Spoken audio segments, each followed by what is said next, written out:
Bonjour, moi je m'appelle Pilar Lopez, je suis coach et sophrologue. Mon métier aujourd'hui, c'est d'accompagner les personnes qui viennent me voir, soit à titre privé, particulier dans mon cabinet, soit dans les entreprises.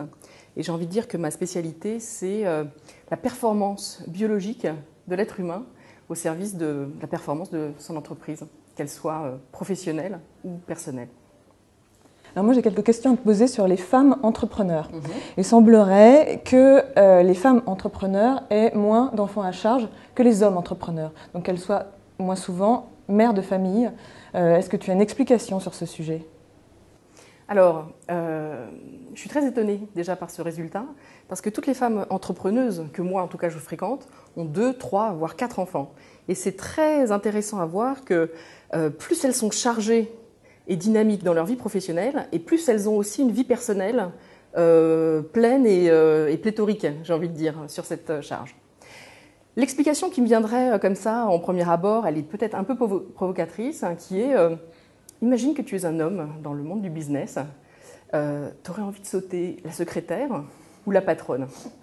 Et je pense qu'une femme de pouvoir, qui est une entrepreneuse, au moins elle prend le pouvoir sur son activité, sur sa vie, elle est moins bandante, je pense, qu'une femme salariée, bizarrement. Et je pense que voilà, pour les femmes jeunes qui ont créé leur entreprise, je leur souhaite pour elles, est tellement prenante et passionnante dans la vie qu'elles font rarement une place pour un conjoint, pour une vie amoureuse épanouissante, aussi épanouissante en tout cas que la vie qu'elles ont en entreprise. D'accord. Et le conjoint, venons-en au conjoint. Est-ce que tu penses que ces femmes qui n'ont peut-être pas d'enfants, mais peut-être un conjoint, est-ce que tu penses que c'est une bonne idée de s'associer avec ce conjoint ? Alors, je pense qu'il y a des couples qui réussissent. J'en connais un sur le reste. Ils ont fixé au début des règles extrêmement strictes, qui est, voilà les limites de notre sphère privée, voilà les limites de notre sphère professionnelle et comment on collabore. Et quand ils sont dans la sphère professionnelle, on n'a plus femme et mari, c'est vraiment partenaire de business, collègue, peu importe. Moi, personnellement, je pense que c'est une mauvaise idée, parce qu'il y a beaucoup plus de risques d'échec que de... Parce que soit on plante la boîte, soit on plante son couple.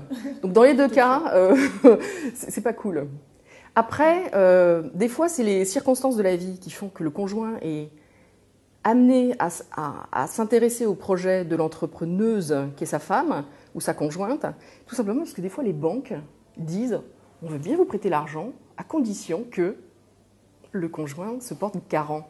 Ou soit... Et du coup, ce rôle-là qui est demandé et qui est fait avec amour au début, fait qu'il y a quelque part la pépite d'actionnaire à l'intérieur du mari qui commence à se révéler. Et je pense que c'est le début des emmerdes.